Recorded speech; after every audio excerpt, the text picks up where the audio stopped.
La radio est un art aveugle. Yeah, it's quite cool. Et ensuite, Au début, c'était des déformations, c'était des coupures. il y avait un crocodile qui dormait dans l'herbe. Et ensuite, les bébés sages, ils s'étaient perdus. Énormément, très méchants. Bonjour, welcome, bienvenue dans l'univers sonore des interviews d'Eric Cooper. C'est un podcast natif qui vous permet de découvrir virtuellement des personnes passionnantes et passionnées. Avant de découvrir l'acteur du podcast d'aujourd'hui, une petite citation. Dites-moi qui vous fréquentez, je vous dirai ce que vous pensez. C'est un proverbe flamand. Et notre invité aujourd'hui, c'est le chanteur d'un groupe qui s'appelle Freemouth. C'est un groupe qui est surtout diffusé dans le nord du pays. On le retrouve aussi dans mes émissions, la seule radio, je pense, qui diffuse ces émissions. Et puis dans le nouveau podcast que j'ai créé pour vous permettre de découvrir la chanson pop en Flandre, donc les chanteurs flamands, ça s'appelle Dimanche Flamand. N'hésitez pas à aller sur Mixcloud pour écouter ce groupe. Donc on va revenir un petit peu au podcast d'aujourd'hui. C'est Steph Willems qui va nous présenter ce groupe qui fête ses 10 ans. Alors c'est assez rare pour nous faire remarquer, mais sachez qu'en général, les médias comme le mien, comme cette plateforme de podcast Les Interviews d'Eric Cooper, qui sont francophones, en Belgique, on ne tend pas souvent ou très rarement le micro, ou quasiment pas, le micro à des artistes, des chanteurs néerlandophones du nord du pays. Alors j'ai commencé par Freemouth, je peux vous promettre qu'il y en aura d'autres. Vous allez découvrir ce paysage chanté de la Flandre dans les prochaines interviews, donc des interviews d'Eric Cooper.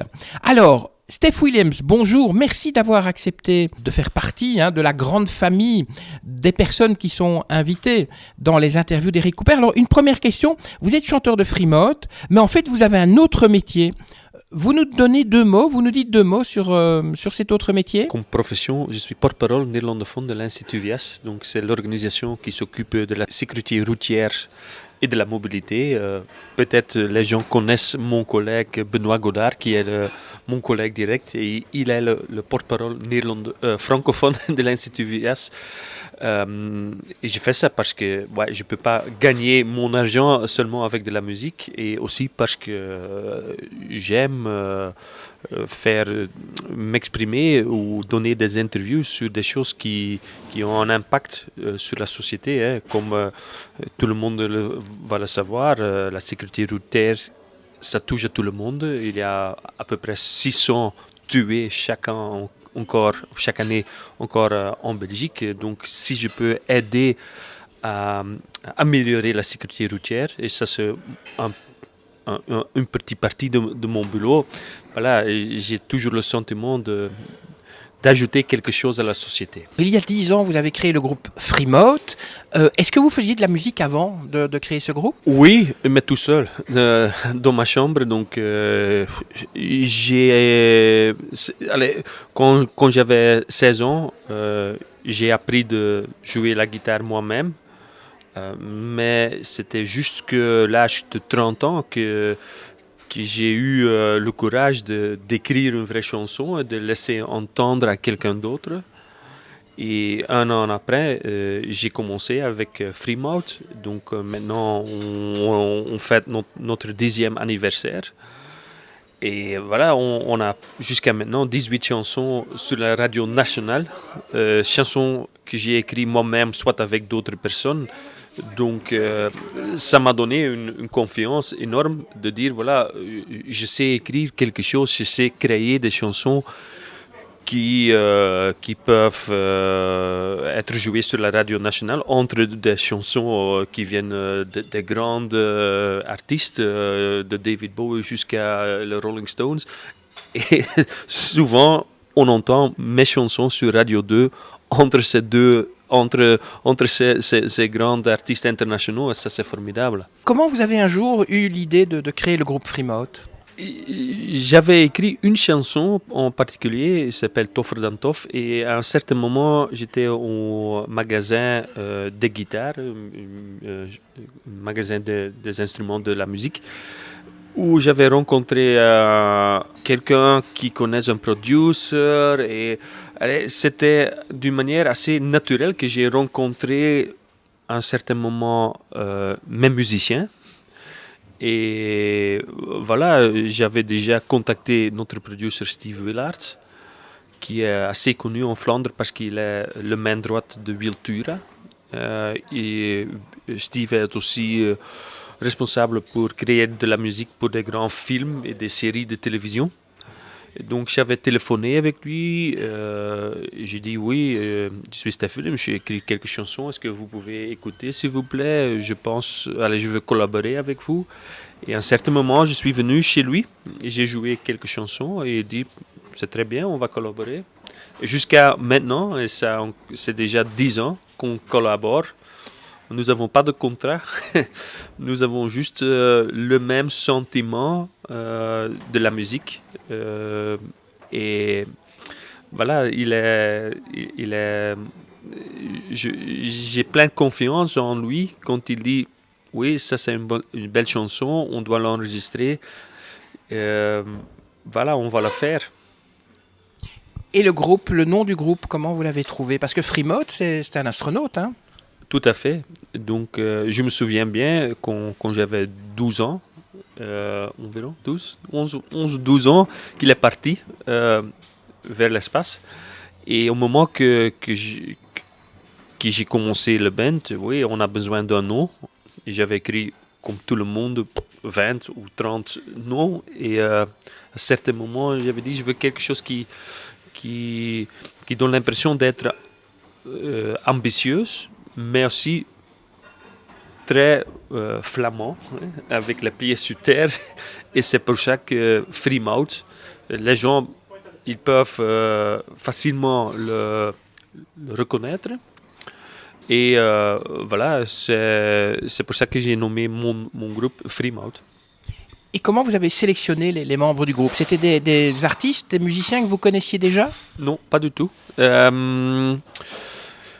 Dans les 10 ans, on a eu maintenant quelques changements dans le groupe, mais ça c'est une évolution naturelle, je pense, dans chaque groupe. Donc à l'époque, j'avais rencontré le guitariste dans le magasin où il travaille comme vendeur de guitares. Il connaît un drummer. Avec un autre musicien que je connais, il m'a dit oui, je connais encore quelqu'un qui joue du piano et du keyboard, il faut lui rencontrer. Et ça, c'est encore jusqu'à aujourd'hui mon keyboard player. Donc c'est un peu un mélange de gauche et à droite. Tous les musiciens ne se connaissent pas, mais voilà, après 10 ans, 4 de ces 5 musiciens ils sont encore dans la band. Et maintenant, on a retrouvé, il y a juste un mois, un nouveau bassiste. Et ça, on a fait des on dit auditions. On a fait des auditions. Et c'est by far le meilleur qu'on a rencontré. Donc maintenant, on est avec 5 dans le groupe. Et on va changer de temps en temps de musiciens, ça donne aussi un autre dynamisme dans l'équipe. Voilà. On va parler de dynamisme puisque j'ai vu que sur votre site, votre mission quand vous avez créé en 2012 Freemode, c'était de conquérir le monde musical flamand avec votre style de pop néerlandophone. Alors cette mission, vous l'avez réussi pour le moment ou pas? C'est toujours difficile de toi-même, mais enfin, on a déjà eu 18 chansons sur la radio nationale. Donc ça, c'est pour moi une grande victoire parce qu'on n'a pas de label, on n'a pas de management, on n'a pas de booker. Donc je fais tout moi-même. Donc je dois toujours convaincre aussi les personnes responsables pour la musique auprès des radios nationales qui chaque semaine reçoivent 150 nouveaux singles de chansons de partout. Donc je suis convaincu que c'est grâce à notre combat pour chaque fois essayer d'améliorer la qualité des chansons, d'investir dans des vrais studios avec des vrais musiciens, qu'à la fin, ça va nous aider d'être comment on dit, une marque de qualité que je veux absolument être avec mon groupe. Et voilà, on ne va pas être le plus grand groupe en Flandre parce qu'on manque surtout l'aspect de marketing derrière nous. Mais quand même, il y a des personnes qui utilisent nos chansons pour un mariage ou pour des grands moments dans leur vie. Et ça, c'est pour un singer-songwriter le plus grand respect que tu peux recevoir de quelqu'un. Pourtant, il y a des radios qui ne vous diffusent pas. Je vois une interview de vous où vous disiez que Nostalgie, donc le réseau flamand, Nostalgie est aussi en Flandre, et il ne vous diffusait pas. Oui, je dois le corriger un petit peu. Ils ont un channel digital où ils nous jouent, mais c'est grâce c'est dû au format que nous ne sommes pas repris dans toutes les grandes stations de radio, sauf Radio 2, qui est la station le plus grand en Flandre, donc avec environ 1 sur 3 auditeurs. Ils nous jouent beaucoup, mais les autres comme Q Music ou M&M, ce sont des radios plutôt pour un public assez jeune. C'est jamais que tu vas entendre nos chansons là-bas, mais c'est dû à leur format où ils ne cherchent pas des chansons avec vraiment des musiques comment on dit organiques, et ils cherchent vraiment plutôt avec un beat ou quelque chose d'autre. Voilà, c'est comme ça, je peux rien faire, mais c'est pour ça aussi que nous ne sommes pas si connus parmi tout le monde, sauf parmi les gens qui écoutent Radio 2, par exemple. Dans une autre interview, j'ai vu que vous remerciez le groupe Clouseau, justement, parce que sans eux, vous n'auriez jamais existé. Clouseau, ils font partie de vos influences, Will Tura aussi, ou quels sont en fait les artistes flamands ou autres qui vous influencent? Oui, bien sûr, Clouseau et The Kreuners, ce sont les deux groupes les plus grands dans les années 90, qui sont encore assez connus ici de cette frontière linguistique. Surtout Clouseau, j'ai une belle relation avec Chris, qui est le monsieur qui écrit presque toutes les chansons pour Clouseau. Et son frère est le chanteur, mais lui-même, il est vraiment le brains et le cœur derrière Clouseau. Et j'ai appris de lui de rester toujours assez proche de toi quand tu écris des chansons. Donc, il faut pas essayer d'être le plus hip ou le plus suivre tous les trends modernes. Si tu veux faire si tu veux écrire quelque chose plutôt rock, et si ça correspond avec ta sentiment, tu dois le faire. Et c'est ça que j'ai appris. Il faut pas nécessairement suivre tous les trends. Il faut essayer de suivre ta cœur, surtout pour convaincre des autres personnes que ce que tu fais a certaines valeurs. Donc les chansons que vous composez, il y a beaucoup de vous dedans?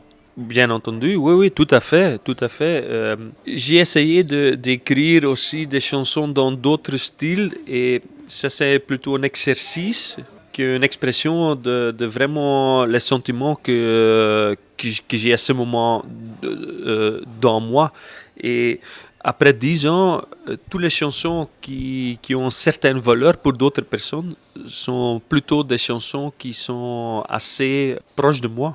Dans certaines chansons, est-ce qu'il y a des messages? Je pense tout spécialement à une vidéo que j'aime beaucoup, c'est Sterenzin, où en fait les acteurs principaux, ce sont des jeunes des jeunes personnes qui sont atteintes de trisomie. À la fin, ils s'embrassent. Il y avait un message dans cette chanson? On essaie toujours de trouver des manières dans les vidéoclips où les gens peuvent connecter avec certaines chansons. Ça, c'est important.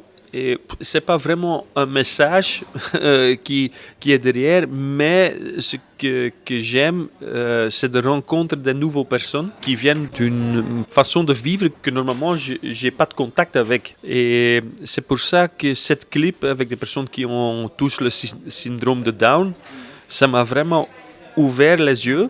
Parce que l'amour qui était ou l'ambiance de l'amour qui était vraiment sur cet enregistrement de cette vidéo, c'était énorme. Et donc, il y a un couple, donc c'est Gert et Gitte qui jouent le lead dans cet enregistrement de cette vidéo.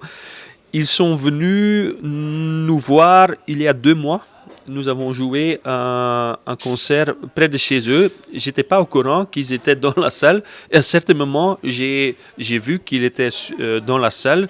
Donc, j'avais appelé Gert en Gitte sur scène pour danser au moment que nous avons joué cette chanson Sterrezien.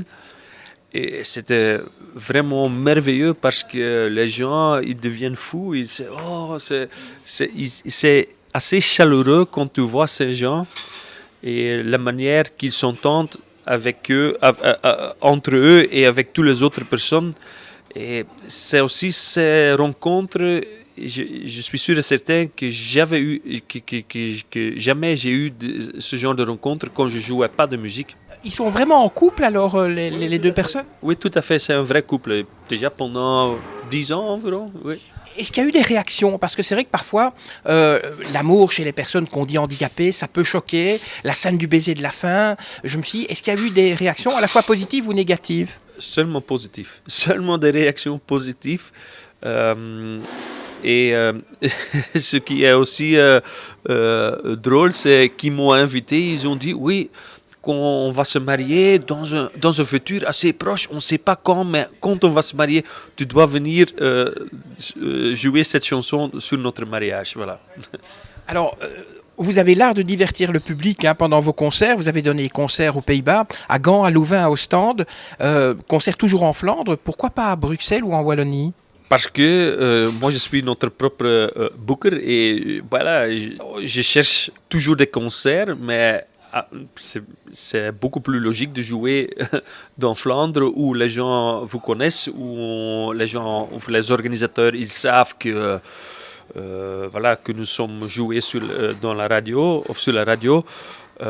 Si jamais il y a des possibilités de jouer en Wallonie, je veux très bien le faire, mais je ne sais pas s'il y a beaucoup d'opportunités pour nous de ce côté de la frontière linguistique. Mais vous parlez de Radio Tué, on passe des chansons françaises à Radio Tué, mais par contre, quand on écoute la RTBF ou des chansons ou des radios dans le sud, on passe aucune chanson flamande.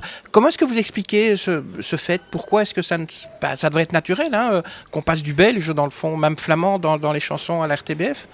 Je ne sais pas. Il faut poser cette question à la RTBF parce que c'est pas si souvent, mais allez, on entend de temps en temps des chanteurs wallons sur notre radio, ou Angèle ou Stromae ou ce genre d'artistes.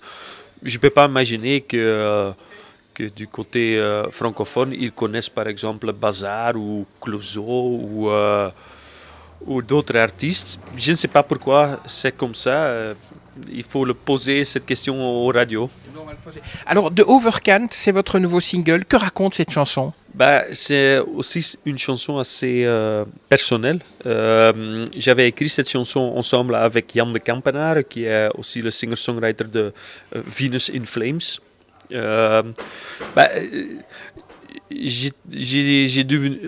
Il y a environ 6 ans que j'ai reçu ou que je suis devenu papa d'une fille, et 1 an et demi après c'était mon fils qui est né. Donc dans un relais assez court, j'ai reçu 2 enfants et ça a certainement eu une influence sur moi et sur ma relation avec ma copine parce que les deux, ils ne dorment pas bien.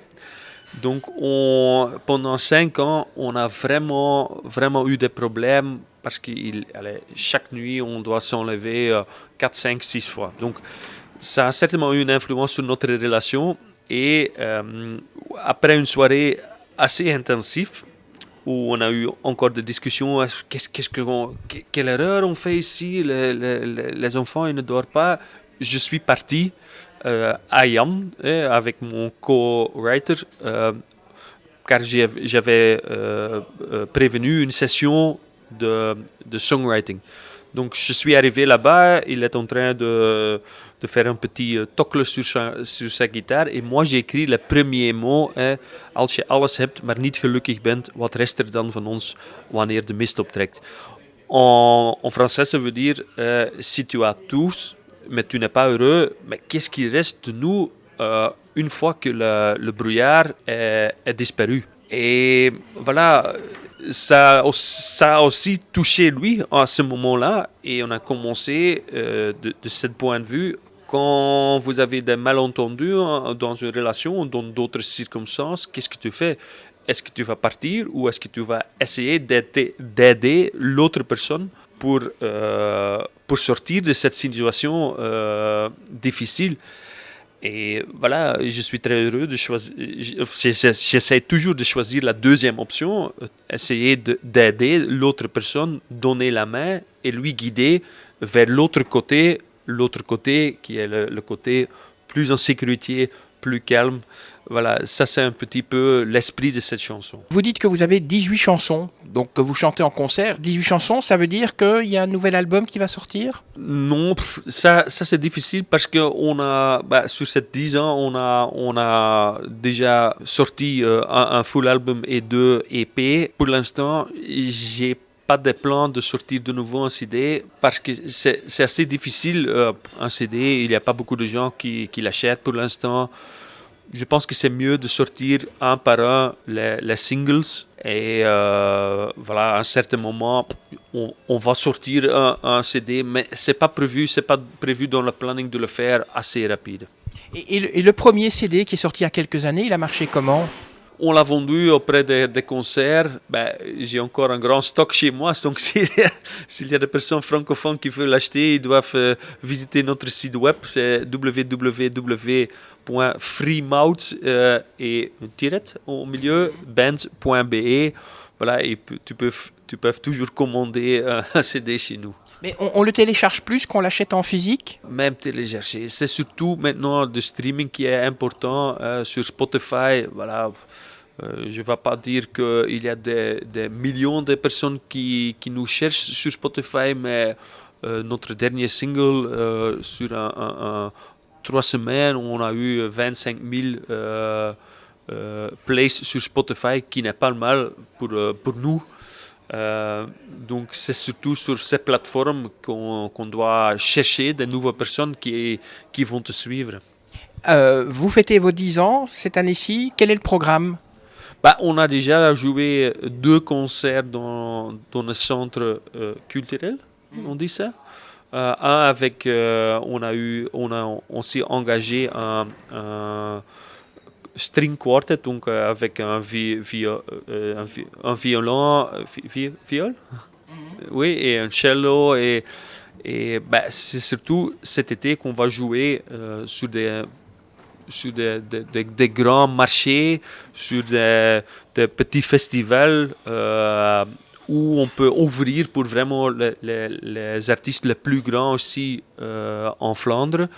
Donc, et on va jouer de Isegem jusqu'à Alost, jusqu'à quelque part à Limbourg, donc un peu partout dans la Flandre.